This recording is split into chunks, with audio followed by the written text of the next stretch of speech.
नमस्कार साथियों, स्वागत है आपका आपके अपने YouTube चैनल कथा और कहानियाँ में। आज हम आपको सुनाने जा रहे हैं सट्टिला एकादशी क्यों की जाती है। साथियों, एक समय दालभ्य ऋषि ने पुलस्त ऋषि से पूछा कि हे महाराज, पृथ्वी लोक में मनुष्य ब्रह्म हत्या और अनेकों पाप करता है, जैसे कि चोरी, दूसरे से ईर्ष्या करना इत्यादि। इसके बाद भी उनको नरक प्राप्त नहीं होता है, इसका कारण क्या है? तो पुलस्त मुनि कहने लगे कि आपने बहुत ही गंभीर प्रश्न पूछा है, इससे संसार के जीवों का भला होगा। यह गुप्त तत्व मैं आपको जरूर बताऊंगा। उन्होंने कहा कि माघ माह लगते ही मनुष्य को स्नान आदि करके शुद्ध रहना चाहिए।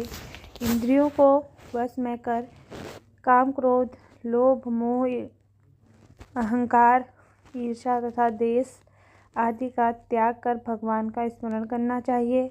पुष्प नक्षत्र में गोबर, कपास, तिल मिलाकर उनके कंडे बनाने चाहिए। उन कंडों में 108 बार हवन करना चाहिए। उस दिन मूल नक्षत्र हो और एकादशी तिथि हो तो अच्छे पुण्य देने वाले नियमों को ग्रहण करें।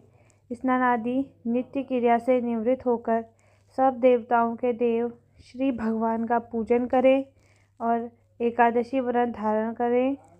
रात्रि को जागरण करना चाहिए। उसके दूसरे दिन धूप, दीप, नैवेद्य आदि से भगवान का पूजन करके खिचड़ी का भोग लगाएं। तब पश्चात पेठा, नारियल, सीताफल या सुपारी का अर्घ देकर स्तुति करनी चाहिए। हे भगवान, आप दीनों को शरण देने वाले हैं, इस संसार में फंसे हुओं का उद्धार करने वाले हैं। हे विष्णु भगवान, हे पुंडलीकाक्ष, हे पूर्वज, हे जगतपते, आप लक्ष्मी जी सहित इस तुच्छ अर्घ को ग्रहण करें। इसके पश्चात जल से भरा हुआ कुंभ अर्थात घड़ा ब्राह्मण को दान करें तथा ब्राह्मण को श्यामा गौ और तिल पात्र देना भी उत्तम है। तिल स्नान और भोजन दोनों ही श्रेष्ठ हैं। इस प्रकार जो मनुष्य जितने तिलों का दान करता है, उतने ही 1000 वर्ष स्वर्ग में वास करता है। तिल स्नान, तिल का उट्टन, तिल का हवन, तिल का तर्पण, तिल का भोजन और तिलों का दान, ये तिल के 6 प्रकार हैं। इनके प्रयोग के कारण यह सट्टिला एकादशी कहलाती है। इस व्रत के करने से अनेक प्रकार के पाप नष्ट हो जाते हैं।